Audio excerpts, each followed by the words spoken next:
webinar in a maybe a bit surprising way, but I want to talk about the relationship for portraits that we have. And I want you to self-explore and self-question what's your current situation if you think about creating art and portraits. Maybe you're like me, that I often have very mixed feelings about portraits. And, some of my work is portraits and some of them is totally different. But now I'm running for the next 3 months, from October to December, I'm running a portrait drawing and painting class, which is more like mixed media class where you can use any supplies you want. And for that, I've been preparing that for a long time, all those ideas and stuff. And I wanted to name it as Innovative Portraits, because I think that that's the approach that I'm best at. And I want this webinar to be innovative or give you ideas about portraits, whether you like them or not. So let's look at the first slide.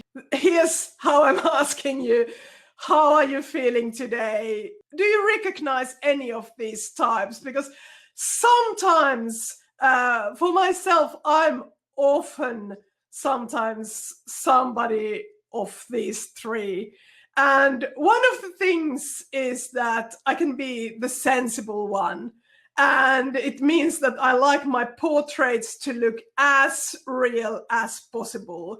And, this part is sometimes winning so much that we don't always get the satisfaction that we would like to get from creating. Because for many, I think, there's the emotional role that also exists, that you want to express the soul of a person, not just copy the facial features.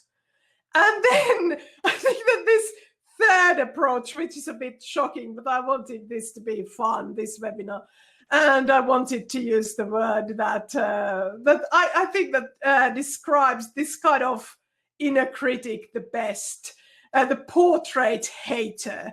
And the portrait hater asks them, why draw a staring face and then struggle with the ugliness of it when the world is full of better ideas than just drawing or painting portraits? And, sometimes I'm the portrait hater, sometimes I'm the sensible, and sometimes I'm the emotional. And I think that often when creating, all these roles are present. And if I make an eye that looks really real, the emotional inner critic says that, well, yes, baby, it looks like an eye, but does it express the soul of the person? And then the portrait hater says that, why do you do this? Why do you draw these staring faces? Because when the world is full of other ideas. And I somehow think that these, that I wanted these ideas that I present in this webinar to speak to all of these roles. And so let's see if I've succeeded. And let's look at the first idea. My first idea is called Mixed Media Orchestra. You can start this piece by gathering all kinds of art supplies, inks, pens, pencils, all kinds of stuff, paints, all kinds of stuff. And then think about the orchestra playing in music. And just start adding some shapes and thinking about the music. And think about a piece that is not just everything playing in a cacophony, but like a piece where the flute starts, begins the melody, and then the violin joins the melody. and sometimes you hear the violin stronger, and then you hear the flute again, and start just like writing a symphony, putting areas of different art supplies near each other so that they get crossed a bit, and some come up again, and some go back to the background again, and the idea here is that you create this kind of foundation. So if you're in a portrait hater mood, you don't actually have to think about portraits at all. You just visualize the music and let your art supplies, play the symphony or play the pop song, whatever you want to play with your art supplies. And here in this example, I've used graphite, so regular pencil. I've used colored pencils. I've used acrylic paints, and then oil pastels. And you can see how the rhythm and the texture and the essence of them changes gradually from one edge to another. And then after that, I've just added more geometric shapes and make them look like a face. This is how I added the face in the middle of it. So it's like a person is listening to this music, becoming sort of unified with this music. And it doesn't have to be so clearly defined. You might even want to, just draw an eye, or just put some geometric shapes that remind you of lips, or just make the music like it's somebody's hair, and just show a little bit of a profile. It doesn't have to be so clearly defined, because this is about the music and more than just about the person. And if you think about the situation where you're listening to the music, then you feel that you're one with the music. So this was how I made the face, and then the final part, the final piece of it's like the music extends and the person extends a bit, and there are all kinds of thoughts arising. When you're listening to music, it's very difficult to stop bringing those associations and bringing all kinds of connections with your inner thoughts and with your inner world.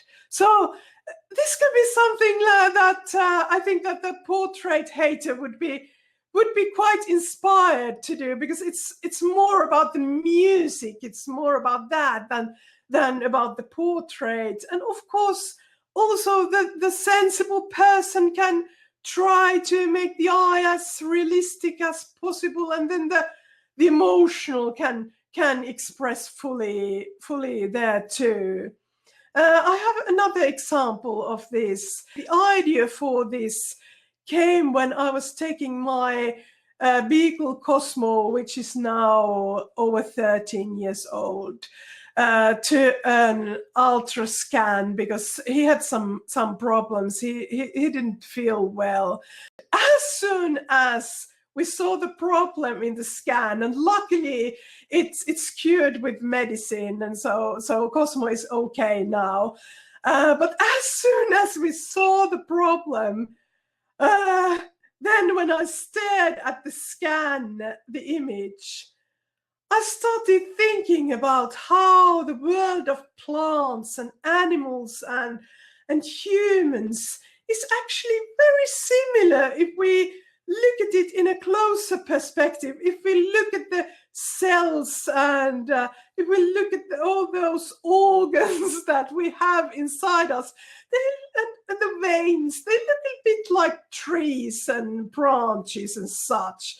So I wanted to express this microscopic, macroscopic, holistic world And then I thought that the person that looks at it is not actually so important than this world. So you can replace the music with something else, with another field of expertise, or with another thing that inspires you, and create a portrait that is actually more like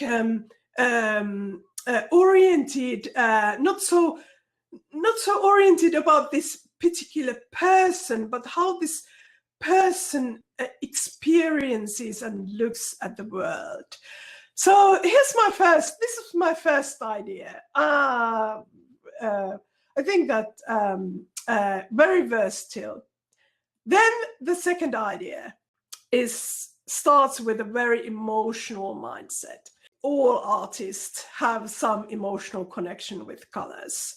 All people have very emotional connection with colors. Some colors can really evoke memories, feelings, everything. Often when we start creating and we have this little moment for ourselves, there are colors that speak to us, and we can start by searching for those colors. So this is called the colors of the moment. And I've just, here in this example, I've just picked few very quite similar tones that spoke to me at that very moment. And I've used colored pencils, but you can use any supplies.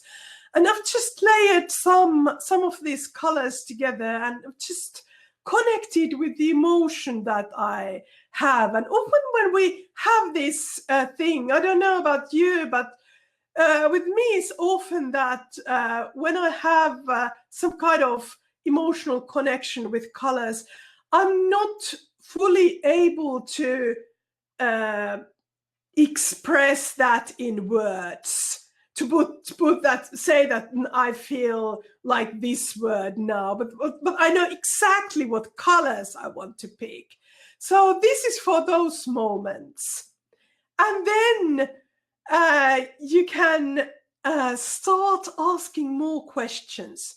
So this is also the layers of the moment, because often when we start with one feeling of one emotion, then we actually realize that it's very mixed emotions that are in this moment. And I actually think that art is about mixed emotions. Art is not about having a clear direction or expressing something very clear things. I come from the field of software engineering, which is actually, computers based on ones and zeros, two states. And I think that art is more like fuzzy logic. It's more about all kind of mixed stuff. And many times when creative people say that they feel that they are not focused enough, I think that they are in the very center of art, which is about expressing mixed stuff. So my questions here is, in this moment and when working with this kind of project, is first how I feel, but then also how I am expected to feel, because there's always this inner critic thing, always this kind of analytical thing that tends to come up too. And then, because art always looks to the future, also how I want to feel. So I'm picking more colors, accepting that this is mixed emotion. There's no pure blue. There's some mixed stuff on the top of it, and the colors get mixed with each other. So these are the layers of that moment. But then art is not just about creating a chaos. It's also about tying all these mixed emotions together. And this is something that I also feel very strongly about. And also in general level, I think that art should be something that ties things together, that makes us feel included, not excluded. And also the same thing with visual elements, that when you make them more so that they are included, that they are parts from one element to another, then your work will also resonate with others better, and you also feel more connected because you visualize the connection.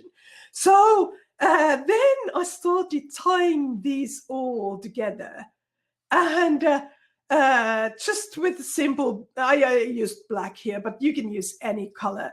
So it's not about black. And then after this, then the emotional role says, I see a face. Because, you know, this intuitive emotional part of us always sees a face somewhere. You know, when you try to create a really beautiful, brilliant, fully abstract piece, there's always this emotional part that says, oh yeah, but now when I look at it, I see a face. I see a face there. And you know, then the sensible part of us, when we try to create a face, the faces are so difficult. But then, on the other hand, when we try to create something that doesn't have a face, the emotional part sees a face. So the emotional part definitely will see a face in this mess. And the sensible part says, there's no face. This is a mess. And then the portrait hater says, why make a face when you can finish the abstract composition? And I think this is the fun part of this exercise, that you can actually just finish the abstract composition. And I think that my version here looks is a bit like Vasily Kandinsky style, you know, from the early 20th century. But then I've intentionally started adding more geometric shapes that look a bit like an eye and look a bit like a mouth. I've started to seek a face there, and so here's my final version. I erased a part of the portrait so that it has some kind of hole. And I like these kind of holes in portraits. I feel that they express the liberation of a person. And I think that if we draw very closed faces, then we also kind of exclude something, exclude the connection. So I wanted it to have a bit of liberation there, something, the air entering in the drawing. And you know, I often talk about drawing the air, and I think that that this kind of air thing then can be really, really inspiring. If you think about that, how can you make the invisible visible? How can you include the air in your work? So this is my first ugly portrait, but I have another example for you who think that this is probably too weird, too extraordinary. You can also produce quite pretty stuff with this method. So I have a summary page of another example. So I first started with the emotion. So I've used reds, purple, pink, orange. I love this combination of purple and orange. I think it's so I think the word bittersweet describes it in a way. And then I've added some brighter whites, and then made this connection part in step 3, and I've used green here, dark green here, and then okay, I saw a face, and then I made it more clear in step 4. But this is not the final piece. I still continued here, And I quite, like with portrait, I quite like the thing that you can also, when speaking of making the invisible visible, you can also make brain and thoughts and such visible, and that's how I've placed the face, that the emotion that started the whole drawing is actually there in a very center role of the portrait. Here's my final piece. Has a bit more movement and a bit more connecting lines and such. Pirkko-Liisa says, "Lovely Parisienne." Yeah, perhaps. What I was thinking in the last, when I was finishing this, actually, I was thinking about house plants and how plants have the same kind of organic shapes than face often have, and I kind of thought that there could be a personality behind a plant too. I think this is also quite a fun concept to think about, not as a person, like a real person, but like think about inanimate object like vases, plates, whatever, watch, whatever you can think about, and bring the personality out of that item, and think about plants, trees, scenes, what kind of personality they have, and think about portraits that way, not just thinking about the real persons every time. So yeah, this was more for portrait hater probably, and especially for the emotional part. But then yeah, we have I have the third idea, and this is geared towards the sensible person who wants the portraits look like a really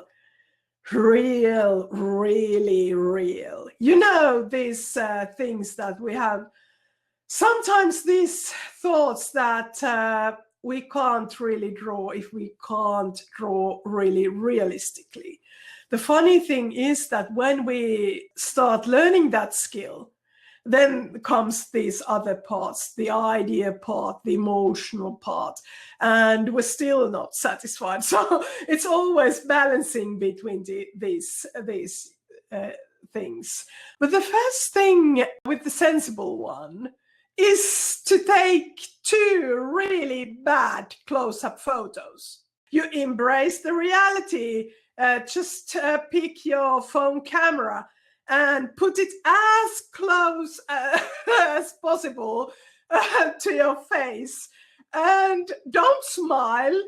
Don't do anything that you would pose. Think about this inner critic part of you. Take 2 really bad close-up photos. So here's one of my eyes, and here's the mouth. And you know, the idea of this is that you don't take a close-up photo of your whole face. You take a close-up photo of your mouth and then of your eye. It's surprisingly difficult, I can tell. And, you know, the posing isn't the first thing that comes to your mind after you've tried to take that shot. Of course, you can ask somebody else to take that too. But, you know, how beautiful photos you take is not the thing here. And the idea here is that you take photos that include some blurriness. And this is really important because I want to unfocus this screen so that I can convince you with this.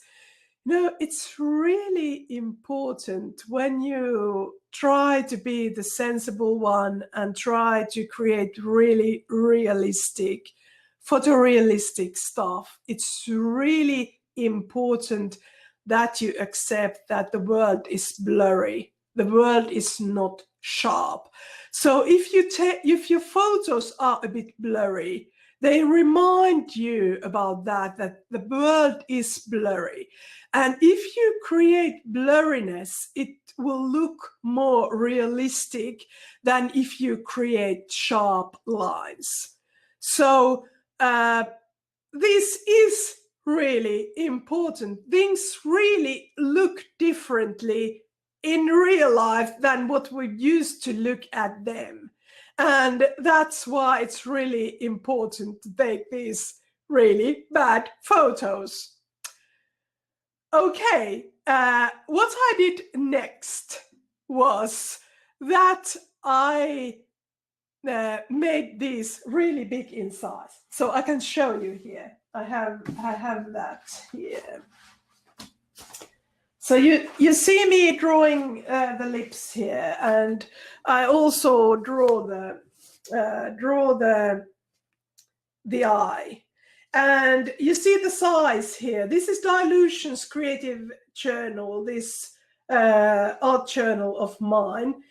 So this is the large version. So this is quite big. I think it's near A4 size, about the letter size page. So the idea here is that you create these really big size, and it's actually better if you can use even bigger sketchbooks or bigger paper, because the bigger you make, the easier it is to make it look really realistic. And the smaller you make, it's much more difficult. Take notice about this when you look at artists who create really photorealistic stuff. You often see paintings that fill the whole wall. The faces are the size of whole wall. And that is actually, it's not so difficult to create photorealistic stuff when the size is so big. Then you can focus on each little detail at a time. And when you copy each little detail at a time, then it will look like real lips. And if you create it in a really small size, then you easily start thinking about how the mouth should look, and you easily end up with a really naive line work. But if you create in a big size, then it's much easier. And think about this also when you see, for example, when you browse Instagram or when you see commercials that show photorealistic images, that they are usually created in a big size, not in the size that you see them. So this is my tip for you who wants to create really photorealistic stuff. And then focus on the details and think about what I often think about is that I think about hills and valleys and rivers and all that kind of stuff that has nothing to do with lips, for example. Because if you think about lips, that you are now drawing lips, you start to think about the line, the stiff line between the lips. You start to think about how the lips are usually drawn. And then you end up drawing the stereotype of lips, not drawing lips as they are. And it's actually really, if you look at this look at the photo that you've taken, the close-up photo, and if you zoom it so that you can see every little valley and hill and such, it's really surprising. There's really surprising things. First, how dark the shadows are. It's amazing. It's amazing how dark the shadows are, and also how there are these really light pale areas, and how much variation there are in the shadows. And if you really want to practice this, I recommend using a regular pencil, graphite, where you can focus on the value, not so much on the colors. But of course, you can create this in color too. Actually, a really fun exercise to create this would be to pick just one color, for example, blue, and use that for creating this. Then do the eye in the same way. And with eye, it's always fascinating how geometric shapes take over there. And I can show it here. When the reflections go there, there's some really geometric stuff in the eye. It's actually just an abstract composition and nothing else. Just shapes and abstract composition. So if you look at that, you then can start think about this, so that it's just a flow of organic shapes. And the way I've placed the eye and the mouth, you see, is so that it embraces that I've just drawn this huge eye, I've just drawn these huge lips, but I placed them so that the eye points towards the lips, and that way communicates the natural flow that we have in faces. You know, if you look at the shadows and the way the light hits the face, we have a lot of pointed shapes in the faces, and there's a visual flow in face. And often, when you end up with a face that is somehow distorted, there's errors in this visual flow. And this is also one thing to look at human faces, and actually in all organic eye forms, is to see how the shadows and lights, they flow together. They are like pieces of puzzle. And if you try the photorealistic stuff and it looks a bit distorted, it doesn't look quite right, then there's something wrong with the flow. And it's the same thing if you create fully abstract stuff too. There's the thing called visual flow. If you look at the visual principles, the theory of visual principles, the flow has to be there so that the eye travels around the piece, and there's the natural flow of dark and light there. So I played with that idea by placing the eye so that it points towards the lips, and it's really clear what the focal point is and how the flow goes. And then I've taken this idea further, and I've added some more shapes with colored pencils to embrace this flow. And I haven't thought about where the nose would be, where the chin would be, or anything like that. I've just added shapes that add, or how would I say, contribute the flow, and made it in some kind of half abstract, half realistic composition that way. It's I think I thought, what could be fun but still photorealistic? And I think this is really fun, because you can only make lips and then some flows around it, or just make an eye and then just streams and let the streams flow around it, and make that also expressive that way. Use colors differently in those areas, and you can also combine different media here. I've changed from regular pencil to colored pencils, but you can change the media in a way, whatever you like.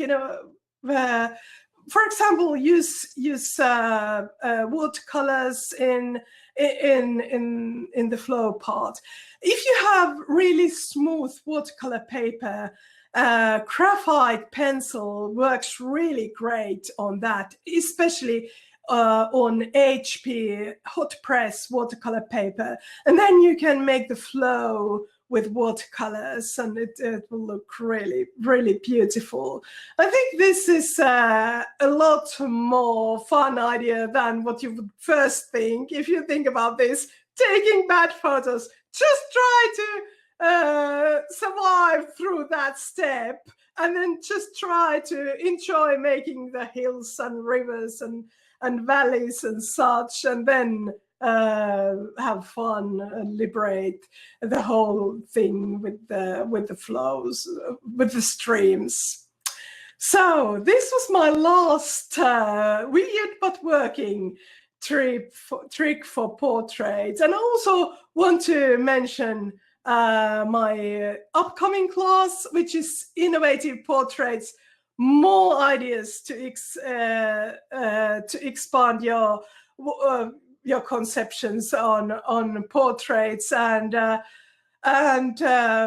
even more than that, this is a class that's also a self-exploration class, and I think that that's always an important part of creating art, that we are not only trying to find all kinds of tricks and stuff, but also to explore, kind of stretch our limits a bit, and start finding new connections with the things that we normally don't think about. Now it's a really good time to sign up, because there's still early bird sale going on, and it will end on Sunday after a couple of days from the Sunday 16th, midnight Pacific time. And so this is just perfect timing to take this class. And the class is structured so that we have first in the first week of every month, I show you different kind of ideas and techniques to make faces. And in this class, you can use any mixed media. I show how you can create a plan, how you layer your supplies, how you can create a plan, how you use those supplies you don't want to layer or can't layer. For example, graphite pencils are not really good for layering, but you can still include them in your work. And then then after the first week, after you've made small projects that are like a bit like sketches and a smaller work, then you can create a project that is more about self-exploration, that expands ideas. And this is especially good for you who wants to find new ways to generate ideas and to combine those ideas that you already have and find some new ideas that are like glues with your old ideas. And so the bigger project of the month is more like idea focused and answers to that question that portrait painters often have, and that is that what to put in the background. You know, this problem is so common, and I've been there myself also many times, that when I've made the face, then I think what to put in the background. And that's especially the problem that this class will solve, to not just how to make pretty faces. And I'm really excited about this class. The first month is dedicated for drawing and painting portrait without reference photos. And you know, when I was teaching, I used to, as an engineer, I used to teach people to program. And one of my senior colleagues said to me when I was a really junior teacher, he said to me this tip that, you know, Päivi, when people come to your classes and when you start talking about things, and then often these were quite old, experienced men, and I was a young woman in front of them. And he said that they look at you and you're this young woman, and they don't know what you know, and they don't know, they think they know everything about this class, and they don't necessarily know what we are going to teach. So start with something special that takes these people off from their ordinary life, from their work, from the mindset that they've come from. So I often use this in my classes, and I especially use that my senior teacher said, shocking start, that we start drawing faces and painting faces without reference photos, because it's the most unnatural thing to do, I think, in the genre of portrait painting. And we approach this thing from the abstract perspective. And with abstract, I show how easily you can really draw faces and how you can explore them easily. And then when you take the reference photos, you see totally different things than what you would see if you would only stare at those reference photos. And I think this is the same thing what happened in this computer classes, that when we started with something new, then in the end, towards the end of the class, you can start integrating all what you already know and can do with this new stuff.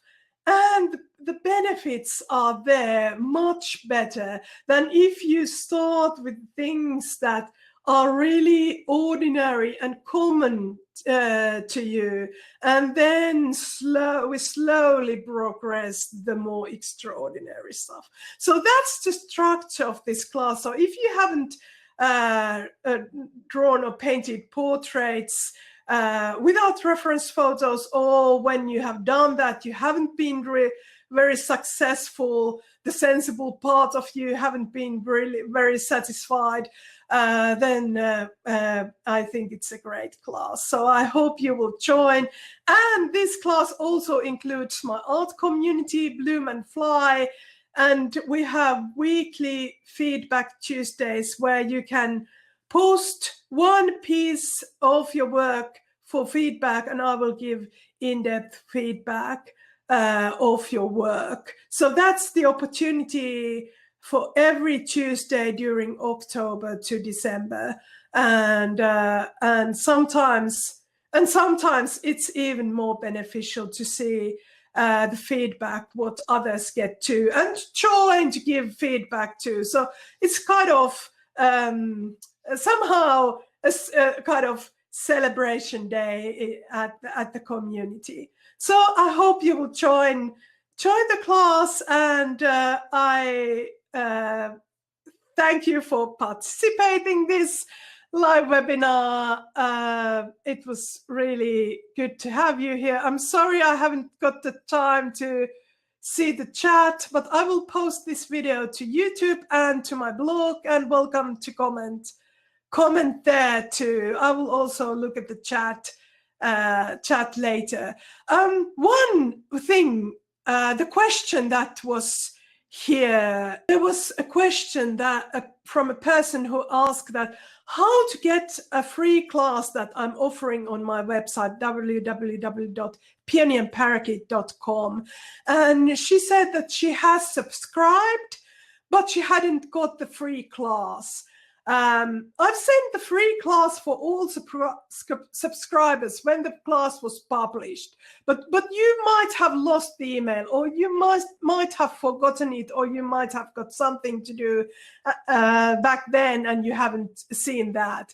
So if you want the free class and you have already subscribed, then you can unsubscribe and subscribe again to get the free class. And if you don't get, just email me then say that you're a subscriber and that you want the free class. So I will send that to you then.